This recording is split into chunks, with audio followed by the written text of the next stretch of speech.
señora Intendenta, señoras y señores y miembros del panel. Quisiera, en principio, agradecer la invitación de participar en esta conversación sobre un proyecto fundamental para el futuro de Chile. Y quisiera explicar por qué tenía y tengo mucho interés en estudiarlo y en comprenderlo. En el año 2009 comencé a hacer los estudios necesarios para poder proponer en el año 2010 la creación de una nueva forma de integración continental, activa, moderna y sobre todo una forma de integración que entregara resultados concretos de bienestar a los pueblos y que llamamos la Alianza del Pacífico. Integración entre Chile, Perú, Colombia y México. Y al estudiar la realidad productiva, social de los cuatro países, me tocó estudiar también el problema de energía, que es sustantivo como recurso para fortalecer la conectividad comercial, económica y la acción conjunta ante el mundo de la Alianza del Pacífico. Y allí por primera vez encontré el proyecto Aysén. Por eso quiero agradecer mucho la invitación que se me ha hecho para participar en esta conversación. Sé que es un tema polémico, sé que hay muchas personas que objetan su realización o señalan correcciones que debe hacerse al modelo o presentan alternativas de generación eléctrica. Y no me corresponde, por no ser parte del mundo político chileno, juzgar o tomar decisiones. Pero como asociado de la Alianza del Pacífico, sí me creo en el derecho de hacer algunos comentarios y más que opiniones, mostrar hechos que considero fundamentales para la consideración de la opinión chilena. Nosotros, Chile, Perú, o el conjunto de Chile, Perú, Colombia y México, somos solo parte del gran mercado mundial y del gran sistema económico mundial. Y el sistema económico mundial, y es importante tenerlo muy claro, continúa un proceso de expansión a pesar de los problemas noticiosos que vemos sobre Chipre, sobre Grecia, sobre España e inclusive sobre Italia. Porque el mundo en su conjunto, para decirlo sumariamente, sumando la producción de todos los países, del más grande al más pequeño, de los 193 países que tiene el sistema económico y político mundial, el mundo produce aproximadamente 65 trillones de dólares por año. 65 más 13 ceros. Se habla de crisis, pero el mundo en su conjunto continúa creciendo por encima de 2 o 3% cada año. Nos anuncian que Grecia está en una grave crisis, es verdad, por sus responsabilidades. Pero Grecia representa apenas unos milésimos de estos 65 trillones. Nos preocupa la suerte de España, que es más grande e importante, pero España apenas representa el 2% de toda la producción mundial. Y cuando España retrocede 2% en su producción, es el 2% del 2% de la producción mundial. Es decir, algunos 10 milésimos de retroceso debidos a España. Pero de otro lado, tenemos a la India, que representa el 4% de la producción mundial y que creció 5%. Tenemos a China, que es el 12% de la producción mundial y que creció 7,5%. Tenemos a los Estados Unidos, que son el 24% de la producción mundial y que ha crecido un poco menos del 2%, pero ha crecido. Tenemos a nuestros países de la Alianza del Pacífico, que son pequeños, pero también han crecido. Entonces, poniendo en la balanza los que retroceden y están en crisis con los que continúan creciendo a pesar de sus problemas, comprendemos que el conjunto sigue expandiéndose. Primera comprobación. Y la segunda es que este conjunto se expande y crece porque día a día se le inyectan más recursos financieros. Ya el Banco Central Europeo, o la Reserva Federal de los Estados Unidos, o el Banco del Japón, todos los días, por decenas de miles de millones de dólares, inyectan recursos, compran bonos hipotecarios, compran papeles de la deuda de los países. Hay, pues, crecimiento y hay liquidez. Estos son los conceptos centrales para entender qué va a pasar con nuestros países. Y en este crecimiento y esta liquidez, hay algunos países del mundo que resultan más favorecidos que otros, e inclusive favorecidos por la crisis de los otros países. Cuando vemos que en España no hay inversión, o cae el precio de los inmuebles, el capital huye de España. ¿A dónde? El capital huye hacia países que tienen un crecimiento más o menos garantizado en el mediano plazo y donde pueden hacer sus inversiones con rentabilidad y con cierta seguridad.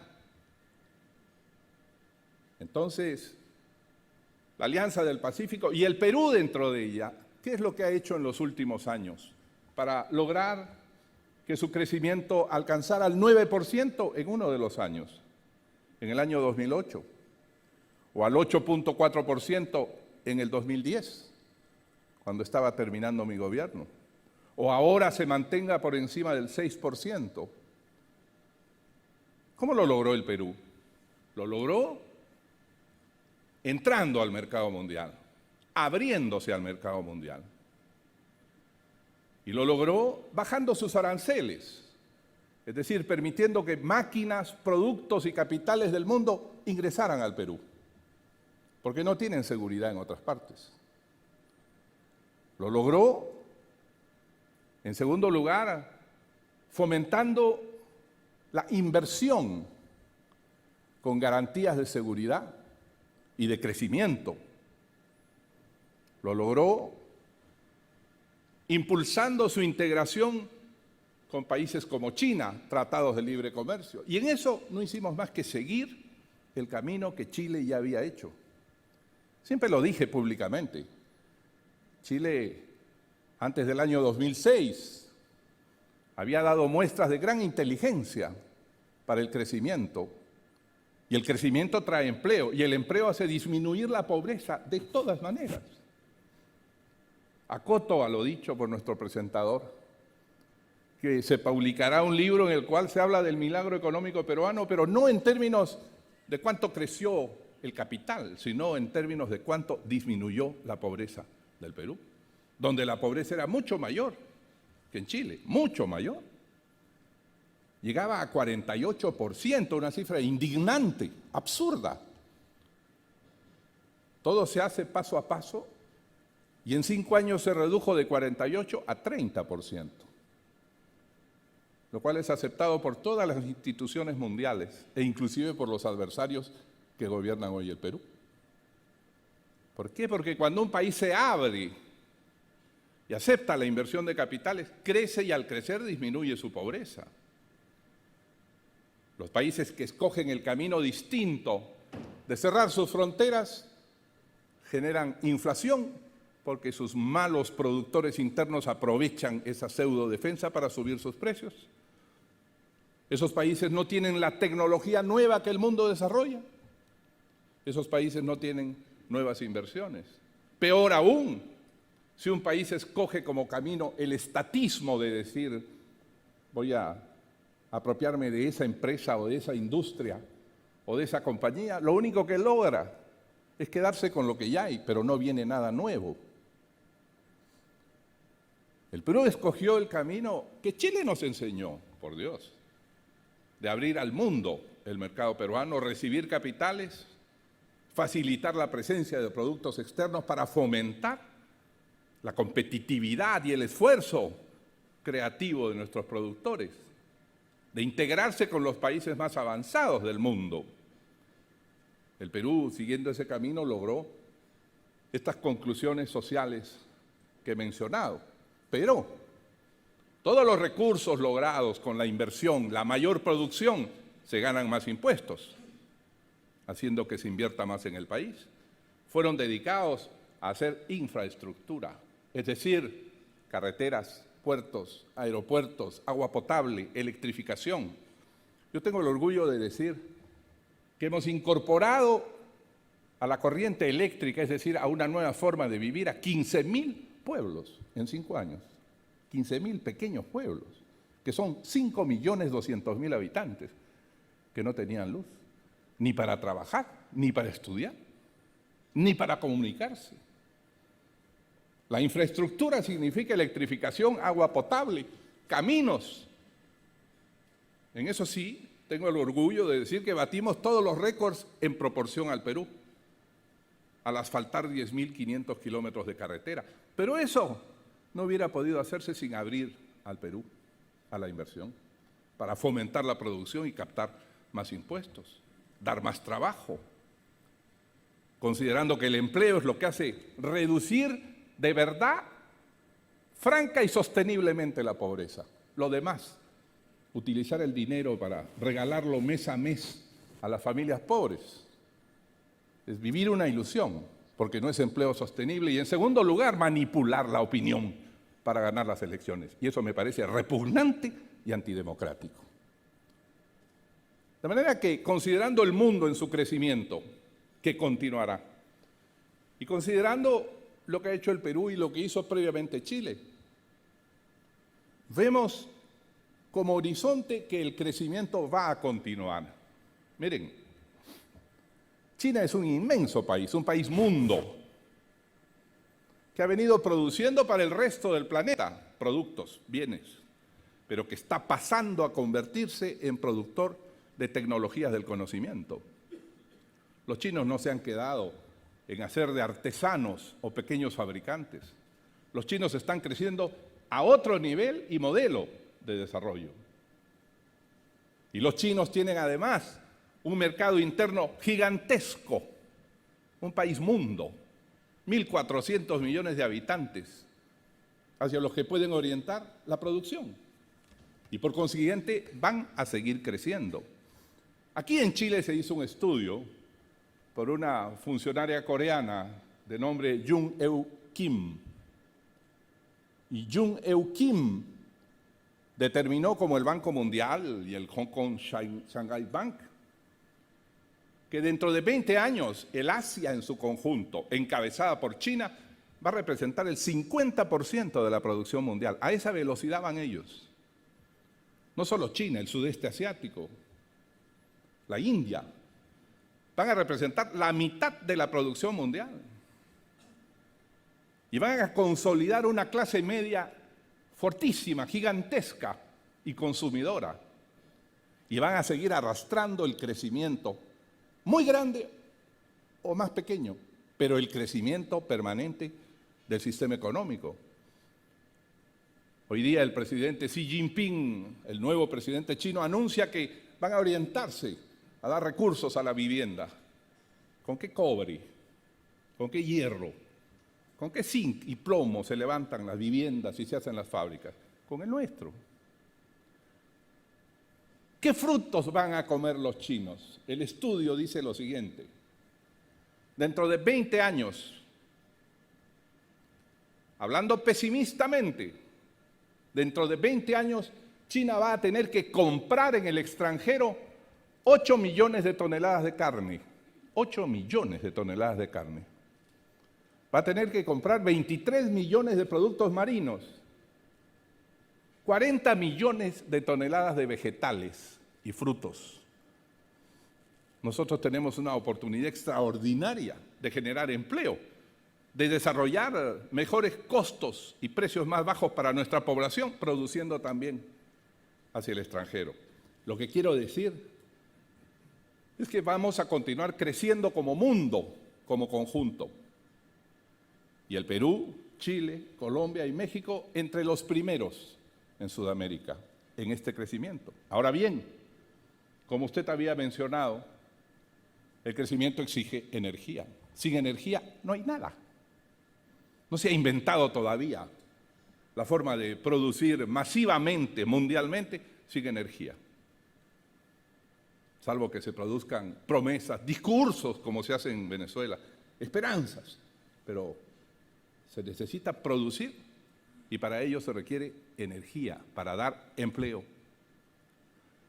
Entonces, estamos en la alternativa de ver que creceremos porque el mundo nos arrastra, pero necesitamos energía para ese crecimiento. Y como ha dicho bien, todos los cálculos señalan que si usted crece 5%, necesita 6% más de energía. Y los informes presidenciales del ministro Rodrigo Álvarez, por ejemplo, que fue, señalan que cada 10 años Chile duplica la cantidad de energía que necesita. ¿Cómo obtenerla? Nosotros vemos con admiración y entusiasmo a los suecos, a los noruegos, a los franceses, a los alemanes. ¿Saben que ellos consumen 4 veces más energía por persona que nosotros? Es decir, aspirar al desarrollo y a la democracia sólida exige ser franco en el tema de la energía. No habrá más desarrollo, más bienestar, mejor igualdad, si no hay más producción y para eso requerimos energía. Y todos los cálculos dicen que de aquí al año 2020, se lo deben haber repetido muchísimas veces a ustedes, Chile necesita otros 8.000 megavatios de generación eléctrica, 8.000 megavatios. El Perú, más modestamente, requiere 6.000 megavatios de generación eléctrica. Esto convierte a la energía en un recurso fundamental y básico, que es el que esta noche nos congrega. Una energía de la cual depende la competitividad de nuestros productos. Podría resignarme a tener menos energía, la energía sería más cara. Si me resigno a no hacer hidroeléctricas aquí o allá, no importa dónde. Si me resigno a no hacer hidroeléctricas, tendré que pagar el precio del petróleo que el Medio Oriente quiera. Y si hay un conflicto, que ojalá no lo haya, con Irán, el precio del petróleo volverá a los 140 o 160 dólares. Entonces, ¿cuánto valdrá la factura que le llega a su casa por energía residencial? ¿Y cuánto tendrá que pagar el industrial por energía productiva? Ahí está el problema. Y ya, creo que usted lo mencionó, Chile paga la energía eléctrica de las más altas del continente. Ciertamente, un francés, y me tocó vivir en París, en mi exilio, paga la mitad que lo que paga un santiaguino en energía. Parece absurdo. Un francés que gana 3 veces más, pero paga la mitad por kilovatio hora que un habitante de Chile. En el Perú estamos un poco mejor, pero trasladen eso a la producción. Para hacer un objeto usted necesita que la máquina se mueva. Eso tiene un costo. Si el costo es 50% más alto que en el Perú, ¿quién va a hacer el producto más barato? El Perú. ¿Quién lo va a llevar más barato al mundo? El Perú. ¿Quién va a dar más empleos? El Perú. O México, o Colombia. O como hasta ahora ha venido ocurriendo, China. Entonces, la energía es un recurso fundamental y no es simplemente un problema de discusión, sino una emergencia para nuestros países. ¿Por qué? Aunque no crece Chile en población a la misma velocidad que el Perú, lo cierto es que crecemos en población y es una población que exige cada día más satisfacciones, más bienes, más servicios. Y para eso necesita energía. Entonces yo no vengo a defender a ultranza Hidroaicén. vengo a decir, si usted no quiere hidro Aysén, deme la alternativa. Démela. Yo estoy dispuesto a discutir. ¿Usted quiere energía de viento? Discutamos. ¿Cuánto vale instalar por megavatio tantos molinos de viento? Y si usted quiere espejos solares, discutamos. ¿Cuánto se necesita para garantizar solamente hasta el 2020 los 8.000 megavatios más? Y yo le digo que por el momento resulta imposible garantizarlos con las hermosas energías renovables no convencionales. Están muy bien como apoyo, como complemento, pero el fondo del asunto pasa todavía por la gran energía azul, la más limpia, la energía del agua. Muy bien. Cuando llegamos al gobierno teníamos más o menos el mismo problema que hoy día tiene Chile, más o menos. Porque habíamos alcanzado un nivel en el cual, como el Perú había comenzado a crecer a más de 4%, la cantidad de producción eléctrica ya no daba para más. Entonces tuvimos que enfrentar el primer gran objetivo, generar más electricidad. Y generar más electricidad, sí, es fácil decirlo, pero ¿cómo? Vaya a poner los molinos de viento. Nadie quiso. Usted consigue molinos de viento por 150 hectáreas. Esa es mi experiencia. Claro, yo le pongo una muestra estética y bonita, le demuestro, le pongo 200 hectáreas. ¿Cuánto produce eso? Buscamos en todas partes y encontramos lo claro, lo lógico. El Perú tiene desde años antes hallazgos de gas en el centro de la Amazonía. Había que utilizar ese gas a través de una tubería y traerlo hasta la zona central, que como Chile es la zona que concentra la mayor cantidad de energía, un poco menos de centralismo. Aquí es el 75% en el sistema central. En el Perú es el 60%, un poco más desconcentrado es el Perú, que ya es un problema. La alta centralización en el uso y generación de energía en una sola zona. Pero el primer paso que nos planteamos, porque me han preguntado, ¿qué hicieron ustedes? Esa es la pregunta que debo absolver. Primero usemos lo que tenemos a la mano, el gas. Y felizmente pasamos de tener 600 megavatios producidos con gas a tener 2.400 megavatios producidos con gas. Pero por una razón simple. La tubería se terminó y una termoeléctrica se levanta en un año. Son máquinas que vienen, son hornos gigantescos que producen energía. Pero una central hidroeléctrica, en el menor de los casos, se demora 4 o 5 años. Y si es una gran central, 8 o 10 años. Entonces, lo primero por lo que debíamos responder era, vamos a generar energía ya, porque Lima no espera, ni el Perú espera, y vamos a hacerlo a través del gas. Eso nos dio un respiro. Y hemos logrado, repito, pasar de 600 a 2.400 megavatios hechos con gas, rápido. Pero no soluciona el fondo del asunto. Primero porque el gas, siendo nacional, siendo peruano, no lo traemos de fuera, Quinteros, Mejillones, no, es peruano. Pero de todas maneras contamina. Y nosotros somos ecologistas por principio.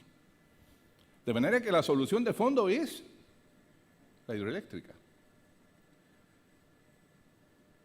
Y en el curso de los 5 años, nosotros hemos impulsado 3.128 megavatios, es decir, más. 400 megavatios más que todo Aysén en su proyecto, pero han sido hechos en estos 5 años.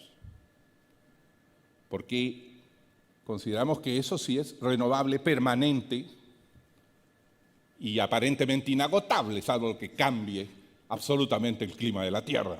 Es palabra de Dios, ya frente a eso no podemos nada. Pero el gas en algún momento se agotará, entonces no podemos asentarnos en el gas solamente. Gas por el momento, muy bien. Pero vamos a las hidroeléctricas. Quiero decirles que en eso sí llevamos la ventaja. El Perú tiene capacidad por caídas de agua de generar 58.000 megavatios. Es decir, 3 veces más que lo que en este momento generan Perú y Chile juntos. Está allí, yéndose al mar. Cosa que a mí me parece una locura. Primero porque no beneficia a la agricultura desértica de la costa. Y en segundo lugar, porque no nos beneficia ni con una luz. Vamos a utilizar eso. Entonces tenemos en este momento 3.128 megavatios nuevos, de los cuales 2.200 son hidroeléctricos, al revés de Chile. Ustedes tienen en construcción 3.000 megavatios, pero mucho más de 2.000 son de carbón. ¿A dónde van a ir quemando carbón, por Dios? Se los dice un hermano peruano. Yo le decía a un periodista hoy día, oye, solo un tonto podría decir qué bien que a Chile le vaya mal con su carbón. Nos beneficiamos. ¿En qué se beneficia uno de tener un vecino pobre? Baja el precio predial, se malogra el barrio. Necesitamos un buen vecino que invierta como hasta ahora lo ha venido haciendo en el Perú y que compre. Claro. Les pongo un ejemplo de por qué creo en Chile.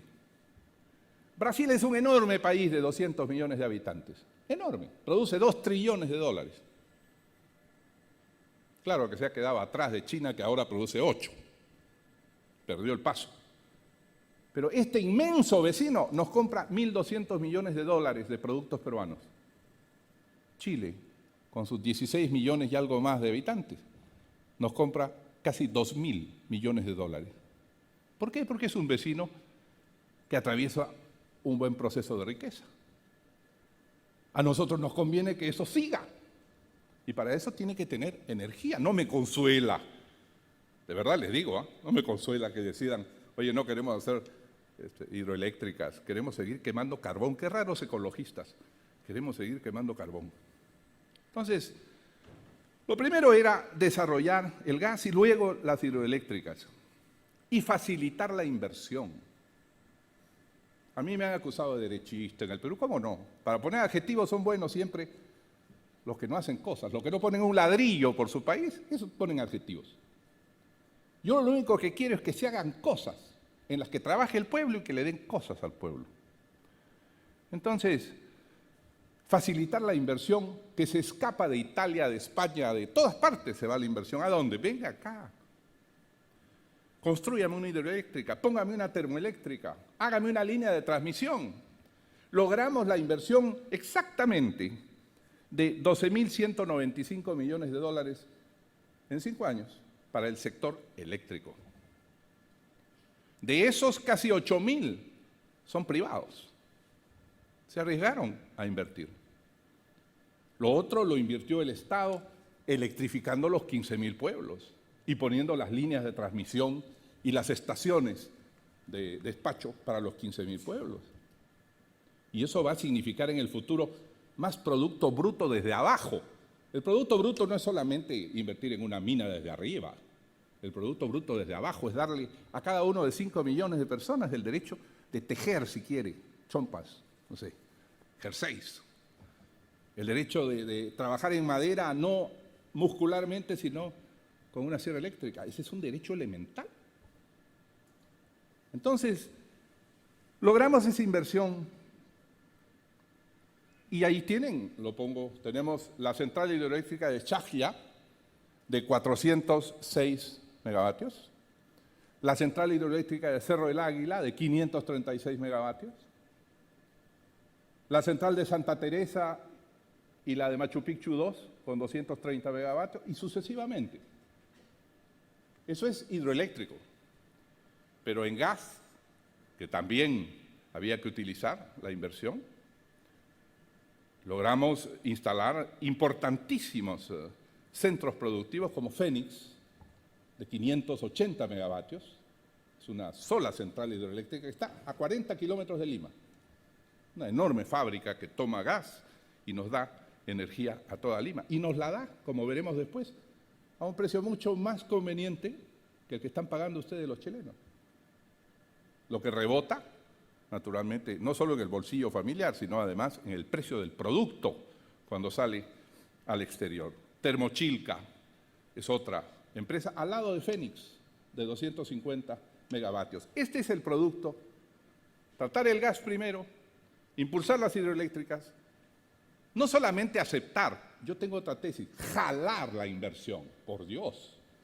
Los presidentes estamos hechos para trabajar por el pueblo, no para esperar cruzados de brazos que pase un inversionista a ver si pasa.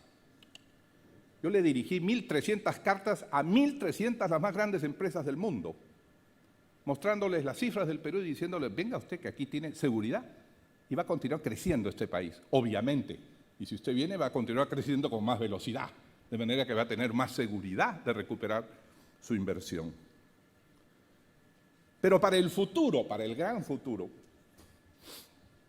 deben licitarse en estos días las empresas que ya dejamos estudiadas y con su estudio de medio ambiente.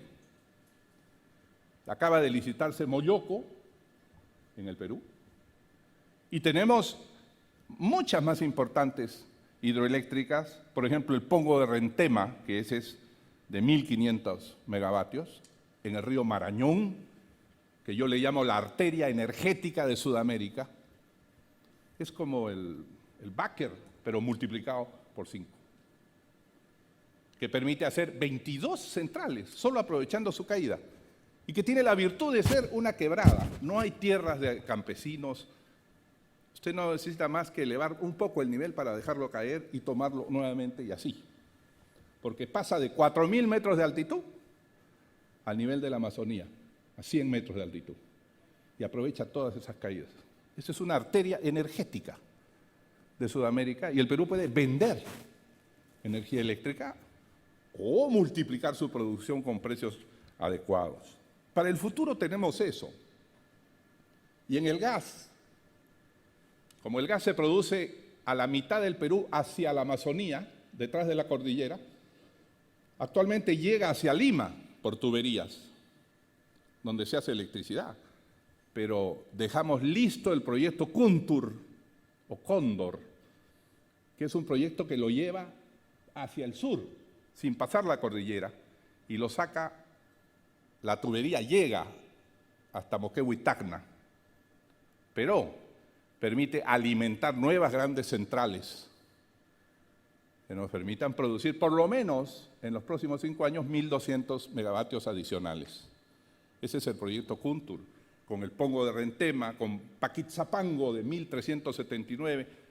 Hacia el 2020 deberíamos haber duplicado lo que yo recibí. Teníamos entre enormes centrales medianas y las muy pequeñas 8.000 megavatios posibles de producción.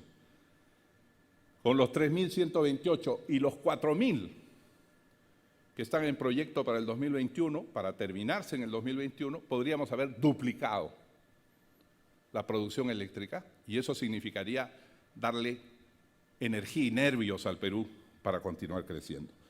Eso es lo que toca a la generación. Pero hay un segundo problema en el Perú. Perú es un país centralista desde la época de la colonia. Y lamentablemente centralista sin tener, como Chile, condiciones geográficas en el Valle Central para ser centralista productivamente. Valle Central, San Carlos, Ñuble, es históricamente un centro de riqueza desde siempre. Lima no. Lima fue creada por los españoles. Y alrededor de Lima se ha centralizado todo. Nuestro primer problema es que el 60% de la energía que se produce y se consume es este sistema central. En el norte 20% y en el sur 18%. Hay gran centralismo, pero mejor que en el caso chileno, que tiene 73 o 75% en el centro, en el sur ni 1%, y en el norte lo restante. El segundo problema después de generar es cómo descentralizamos la energía. Y eso significa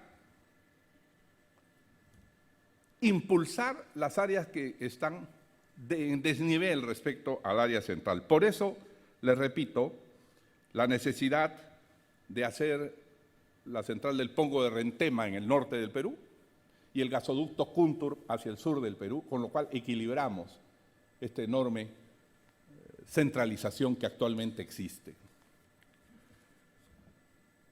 Tenemos un tercer problema que era objetivo para nosotros, que es la diversificación de la energía, del origen de la energía. Afortunadamente y previsoramente, gobiernos anteriores habían comenzado a impulsar la hidroenergía. Por eso el Perú tiene, como se ha mencionado, 56% de toda su electricidad procede de hidroeléctricas. Con el impulso que se dio al gas, más del 40%, 41% es ahora de gas, 1% es de carbón. Y entra en funcionamiento de tanto en tanto, que no nos gusta el carbón. Y 1% es de petróleo. Es ecológicamente mejor en estructura que la que tenemos aquí en Chile. Y esta diversificación exige planificar al futuro y nosotros queremos pasar de 56% a 62% en el 2021, con la entrada, calculando que el Perú va a duplicar su producción, pero aumentando la cuota eléctrica de agua de 56 a 62. Y manteniendo, se reduce en 2 puntos, la cuota del gas. Energías no convencionales, tenemos 2 en instalación, pero las empresas que han venido a proponerse para hacer eso en zonas de alto viento como Sechura, plantean pequeñas obras que servirían para electrificar pequeños pueblos, pero no mueven una minera, no mueven una empresa industrial importante, que es lo que interesa para el desarrollo del empleo en el futuro. Por eso, nosotros creemos, como se ha mencionado aquí en el caso de Chile, no es posible que Chile importe más del 70% de su energía. No tiene sentido. Bueno, Japón puede hacerlo porque Japón es Japón. Japón tiene 40.000 dólares per cápita anuales. Japón tiene además una concentración y condensación intelectual que todavía en América no alcanzamos. Pero que un país importe en carbón y en petróleo más del 70% de su energía resulta carísimo, absurdo y dependiente. Y la primera independencia y seguridad que debe tener un país es la energética. Si no, miren lo que pasó con Argentina. ¿Quieren que eso pase con Bolivia? Otros dicen que el Perú nos venda gas, pero terminarían dependiendo del Perú también.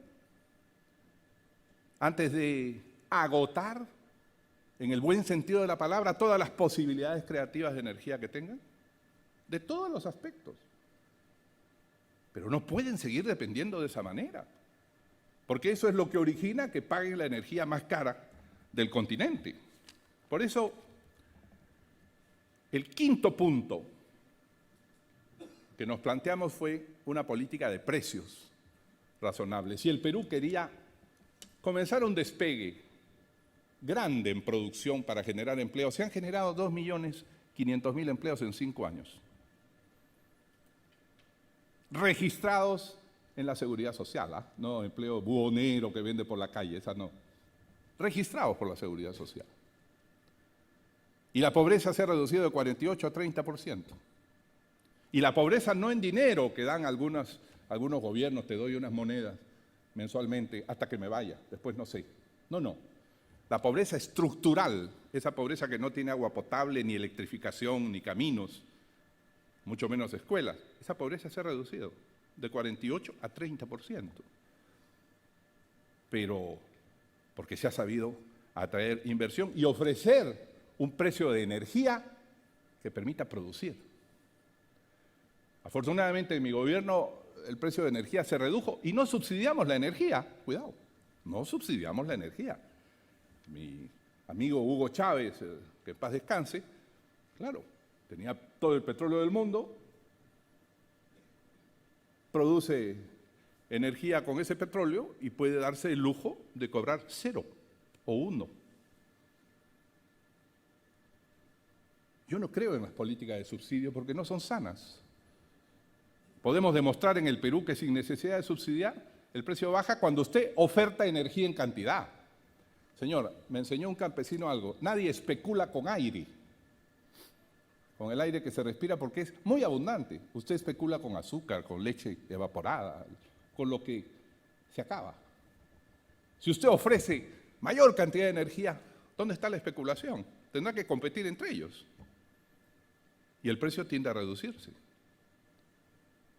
Es por eso que nosotros, gracias a que tenemos una energía hidroeléctrica, como se mencionó al paso, la energía más barata es la energía hidroeléctrica de pasada, obviamente. Se pone una central bulbo en un río torrentoso y produce energía baratísima.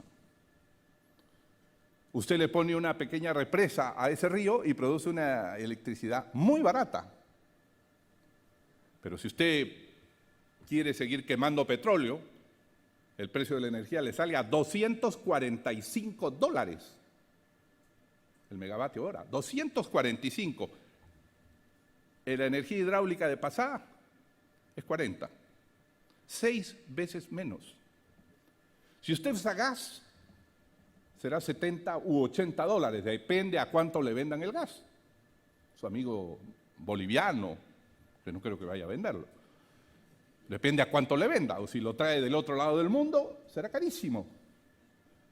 Bueno, si usted quiere resignarse a pagar precios altísimos por la energía de su casa y de su fábrica, hágalo, pero no le va a dar trabajo a nadie.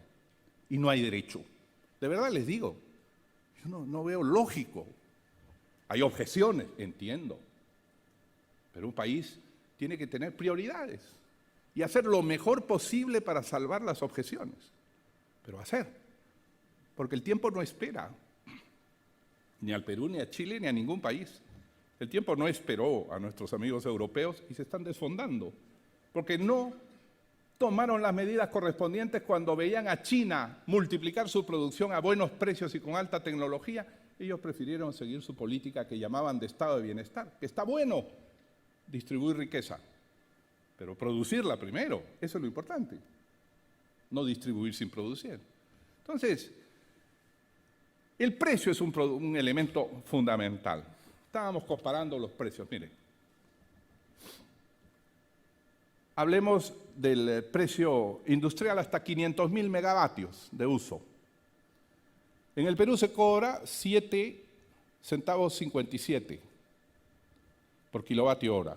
En Chile se cobra 10.93, 50% más. Muchas gracias. Productos peruanos van a ser más baratos, obviamente. Pero no hablo del producto de la fábrica. Usted cuando tiene en el campo también, si es muy agrarista, muy campesina, usted necesita pozos de agua. Esos se mueven eléctricamente, no se mueven con una mula como en el Imperio Romano, ni se mueven con fuerza física de un balde. Necesita energía eléctrica. Tanto más cuesta la energía eléctrica, más le cuesta el fruto. Es obvio. Hay datos que no tienen contestación. Es bien bonito hablar. Soy bueno para hablar. ¿Cómo no? Pero no me gusta la demagogia. La vida me ha enseñado que hay que decir la verdad. Entonces, en el comercio, por ejemplo, un tipo que tiene una tienda, no sé si aquí o en Valparaíso, si consume hasta 50.000 kilovatios hora, ese señor paga 9.35 en el Perú y aquí 14.64. Más del 50% más caro. Porque está pagando energía petrolera carbonífera. Y si usted va a su casa, vamos al más pobre de los pobres. Un hogar que consume 30.000 kilovatios, que es nada, unos focos, su refrigerador, nada. Allí en el Perú paga 13 centavos. Aquí paga 19.23 centavos. Otra vez, 50%. ¿Sabe cuánto paga en París? 6 centavos. No es posible. Claro, Los franceses tienen energía nuclear. Yo no soy partidario de la energía nuclear. Se armó un gran problema cuando expedió un decreto supremo diciendo que el Perú no debía tener energía nuclear. Yo no quiero que un terremoto de estos que tenemos frecuentemente me ponga al nivel de Fukushima y todos estos problemas que existen. ¿Y para qué eso si tengo el río Marañón, que no daña ningún componente natural, ni humano, ni campesino, ni comunero? ¿Para qué? Se necesita entonces mejorar los precios y eso pasa por producir más y producir la energía que sea la más barata. Porque usted puede producir muchísima energía más con petróleo, pero seguirá siendo carísima. Tomen nota de algo que es fundamental. Todo esto nos conduce a la independencia. Siempre dice, los chilenos son muy patriotas. Es verdad, y muy bien, pero patriotismo es independencia, no es palabra. No es grito ni guerra, patriotismo es independencia. Yo soy antiimperialista porque no creo que ningún país deba dominar al Perú. Y tanto más fuerte y sólido sea el Perú productivamente y tanto más rico sea, nadie lo domina. Esta es mi tesis, que es la tesis de Deng Xiaoping, el gran conductor de China. Un país dominado 200 años por los europeos, que ahora es más fuerte que Europa y domina él a Europa. Sin tropas, sin invasión, sin guerra del opio. Lo domina. Para eso hay que hacerse fuerte. Entonces, esto de la independencia es fundamental porque no puede ser. El Perú, el 97% de su energía procede de dentro del Perú. Gracias a Dios, más que a los gobiernos. Los gobiernos somos pasajeros. Dios hizo el Perú de esa manera. Entonces, tiene usted 56% de energía de los ríos que caen y 41% del gas que Dios puso en el Perú. Pero Chile tiene más del 70% de compra de carbón y de petróleo. Depende. ¿Y sabe lo que es terrible? Que las reservas de combustibles en el mundo no son inagotables. Si usted analiza cómo son, igual que hace mucho tiempo, el Medio Oriente tiene 50%. Rusia, que descubrió mucho gas y petróleo, tiene 22%, Estados Unidos tiene 6%. Luego no es una potencia temible en ese aspecto. Pero el Medio Oriente es un polvorín permanente.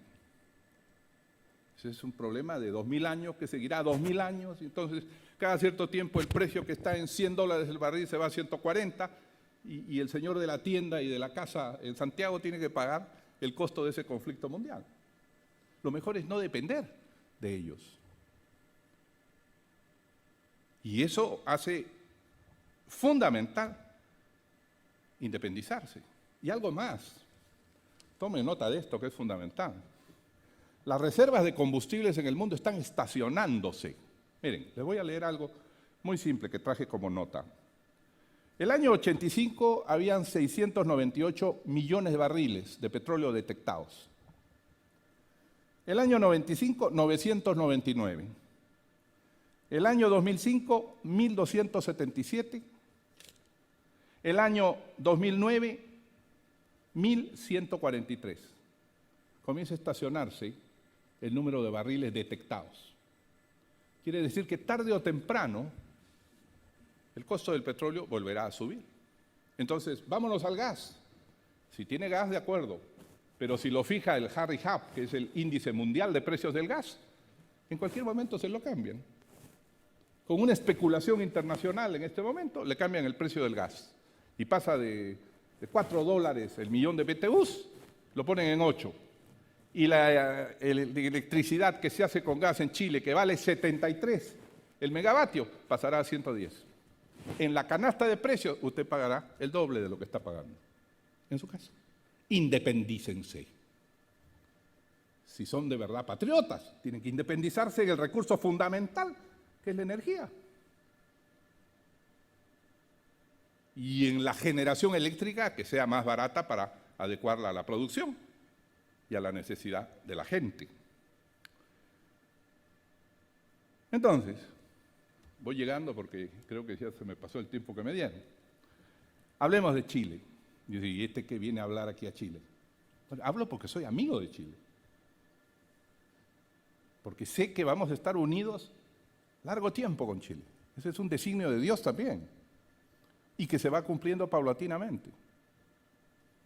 Entonces, nos interesan los problemas que tiene Chile en este momento, porque es un asociado. La Alianza del Pacífico, señores, va a ser un instrumento inmenso de desarrollo para los próximos 20 años. Ahora quiere entrar el Japón a la Alianza del Pacífico, y yo digo, yo lo inventé, yo digo, no, un momento, no, entra un gigante de este tipo, se agarran los 4 enanos, no es así. Espérese un momento que crezcamos, si no pasamos a ser una dependencia de Japón, sino que entre China también y se acabó, no hay Alianza del Pacífico.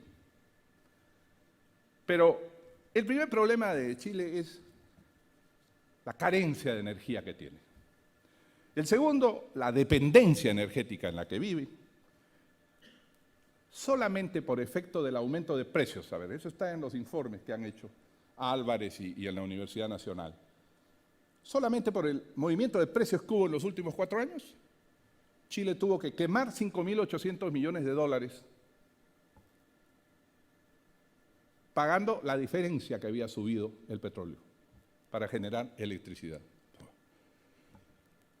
El cuarto problema es la centralización de la generación y del consumo, y el quinto, y no menos importante, la contaminación. El señor dijo hace unos momentos algo que es muy importante. El mundo avanza hacia la ecología y la descontaminación. En cualquier momento la traza de combustible fósil, la traza del carbón, puede ser un obstáculo, 1, para la obtención de préstamos en el mundo, y 2, para la compra de productos en el mundo. Es verdad que el carbón, yo cuando vean ustedes en los mapas satelitales, cuando Bolivia quema en el Chapare sus miles de hectáreas, la nube se extiende hasta el sur de Colombia. De manera que hoy día no hay fronteras para la contaminación. Y no es que lo que se quema en carbón aquí se queda solo en Chile. Al final estaría bien, pues si les gusta eso, está bien. Pero no, eso se va a la Argentina, que no está mal tampoco. Se va hacia el Perú, se va a Bolivia. Este es un problema. Y poco a poco el mundo va a empezar a poner trabas a los productos donde haya alta contaminación. Porque así avanza la humanidad. Hemos salido del trabajo infantil, esclavo, poco a poco saldremos del carbón también. Entonces, independícense a través de lo que Dios les ha dado, simplemente. Es, yo creo, un problema de suma urgencia para Chile, de suma urgencia. Independizarse y producir energía barata y abundante al interior de Chile y con recursos interiores. Ahora, yo he sido presidente 2 veces y se plantean siempre problemas serios cuando uno habla de proyectos que vamos a comenzar una gran hidroeléctrica, sí, pero eso lo van a inaugurar dentro de 8 años. ¿Quién será presidente dentro de 8 años? Entonces, y el problema del permiso va a ser contra mí. Eso está en la cabeza de todos los presidentes, no me refiero a Sebastián Piñera, me refiero a los presidentes. Y encima el que va a inaugurarlo me está haciendo la oposición. Y me va a hacer la oposición. ¿Cómo es posible que tú quieras destruir los cerros y los ríos? Entonces, ¿sabes qué? Mejor esperemos. Y el próximo esperará. Ese es el problema. Y subsiguientemente esperarán todos. Mientras tanto, el pueblo pagará más caro. O en un momento comenzará a haber apagones. ¿Es verdad?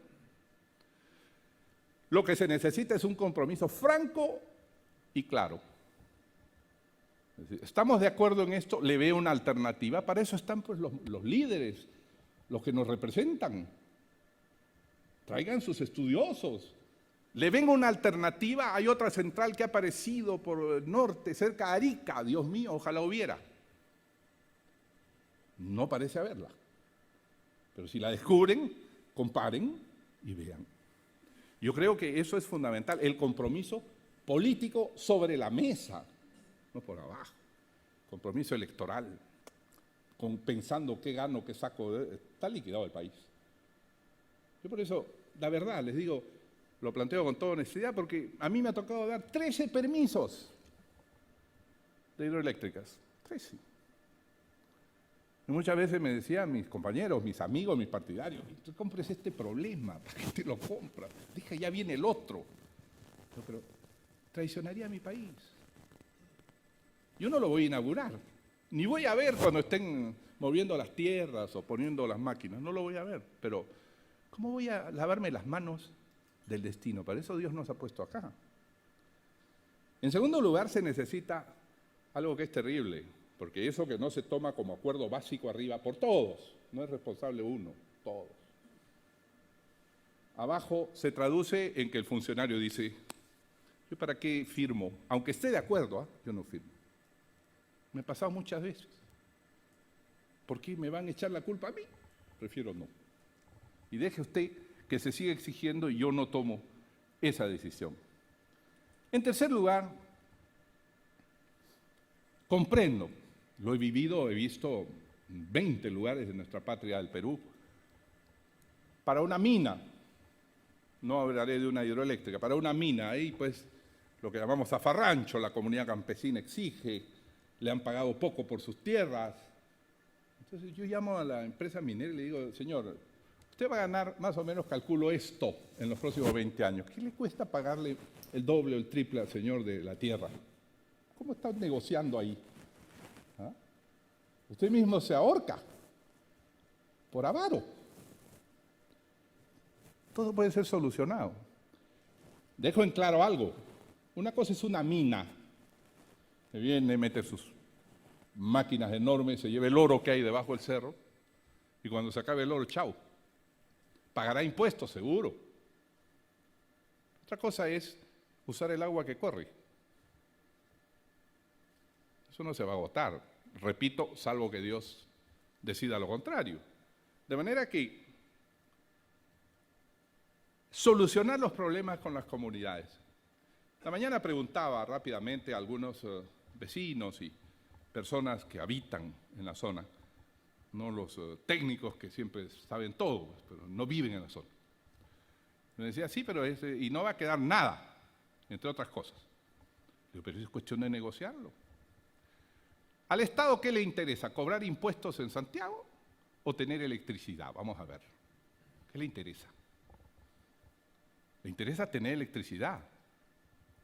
Si hubiera un proyecto tan difícil, horriblemente caro y difícil, yo sería capaz de decir, ok, hágamelo y no le cobro impuestos.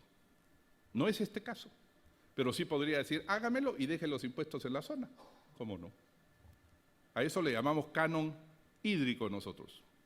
Y está establecido, y creo que existe en Chile, si no me equivoco, pero en el Perú está establecido. Es decir, usted vive en la zona del agua, un porcentaje de todo lo que se cobre se queda. Y finalmente no es un problema de impuestos.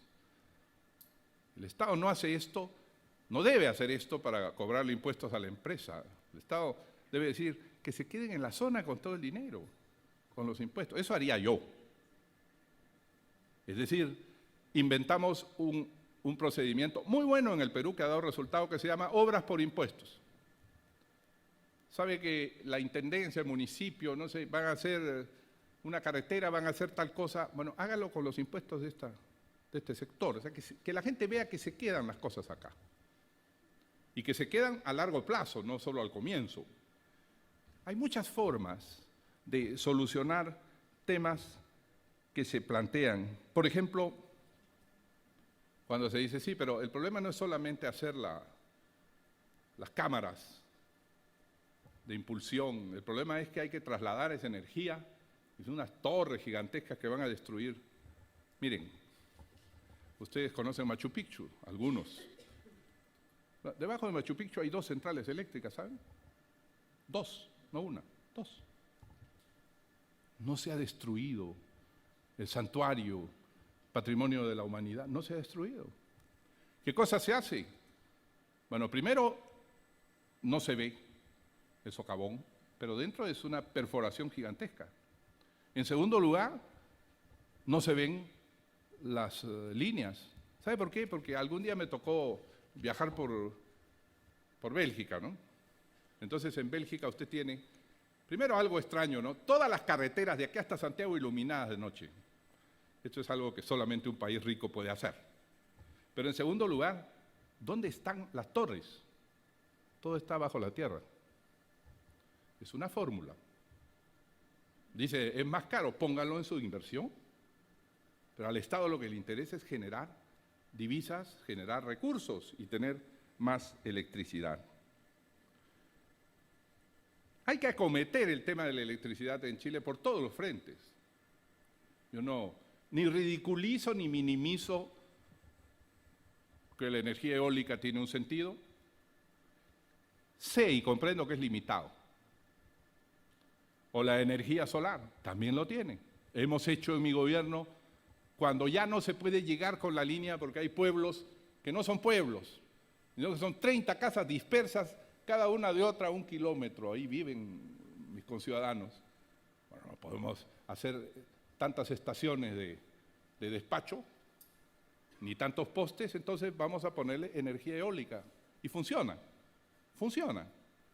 pero de manera precisa, limitada. Hay que atacar por todos los frentes. Que en Quintero y Mejillones podemos desgasificar o regasificar, de acuerdo, a la necesidad del crecimiento, pero usen sus ríos. Yo estaba en una oportunidad con su santidad Juan Pablo II, conversando de este tema en el Vaticano, no de Aysén, conversando de una mina que había un problema en el Perú. Y entonces le consulté a ver cuál era su opinión. Él me dijo algo que me impresionó, viniendo del Papa, me dijo, no se puede frenar el derecho del ser humano a transformar recursos naturales. Porque elevar el recurso natural al nivel de lo intocable, eso es panteísmo. Y yo salí impresionado. Obviamente hay que hacerlo de la mejor manera posible. De la manera que se vea menos, que cambie menos y que no rompa el flujo de los... Pero cuando veo, y entro en materia, este proyecto de Aysén, que se parece mucho al proyecto Marañón, que es más grande en generación, pero hay partes en que se parece en generación, encajonado en gran parte. No es como cuando uno quiere hacer una hidroeléctrica en la Amazonía que es totalmente plana, que es lo que quiere hacer el gobierno brasilero. Entonces tiene que represar. Y claro, 50.000 hectáreas de Amazonía son inundadas. Entonces, o los pobladores o los estudiosos de ecología protestan, ¿no? Busquen una alternativa mejor. Primero eran 100.000, después redujeron a 50.000. Ahora dice que podrían ir a 30.000. Bueno, pero yo no condeno la protesta es útil, la protesta es buena, pero hay que ver cuál es su razón y ver cómo se concilia. Pero frente al gran objetivo, tenemos un problema nacional de usted y de todos los de allá, que es tener más energía a mejores precios y con más independencia. Entonces Dios les ha regalado 2 lagos maravillosos, el General Carrera, el O'Higgins, unos ríos encajonados. Yo sí creo que se puede. Si me preguntan a mí, sin meterme en política interna, digo, sí se puede. Ahora, negocie bien el gobierno en nombre de todos nosotros y saque la mejor manera de hacerlo sin que eso afecte en lo mínimo. Siempre va a haber una afectación, siempre habrá. Es decir, esta misma tierra era una tierra yerma antes, ahora estamos aquí. O en el Valle del Mapocho, antes era una tierra distinta, ahora está toda Santiago allí. El ser humano es así. Ahora, ¿cómo grabar lo menos posible la naturaleza? Ese es el problema. Y creo que, ya no voy a repetir las cifras que ustedes las conocen mejor que yo, sobre las 5.910 hectáreas teóricas, en fin. Me preocupa sí la transmisión, pero eso tiene soluciones. Vean ustedes Francia, Bélgica y vean las soluciones que se ha dado a la transmisión para que no se rompa la integralidad ecológico-turística de la zona patagónica. Ahora, mis amigos argentinos están haciendo todo lo contrario del otro lado. Ahí no hay problema con las torres y con las centrales, cuidado. O sea, si queremos una Patagonia sin represas, Me está usted diciendo que ir a Chile sin represas. Cuidado, no llegue a extremos, pues nos pone en peligro a todos, pero eso debería ser parte de una política binacional entonces. Muy bien, yo no hago nada aquí, pero usted tampoco haga allá, porque no hay frontera, ni en el clima, ni en la ecología, no hay frontera. Pero sí creo, se los digo sin meterme en un lío y sabiendo que es polémico el tema, que las cosas se pueden hacer respetando lo más posible la naturaleza, pero que hay una prioridad que respetar. Hay una prioridad que es la necesidad de Chile en su conjunto. Y más de eso, la necesidad de sus aliados y asociados de tener un Chile con mucho más desarrollo y mucho más empleo. Ese es mi punto de vista. Muchas gracias a todos.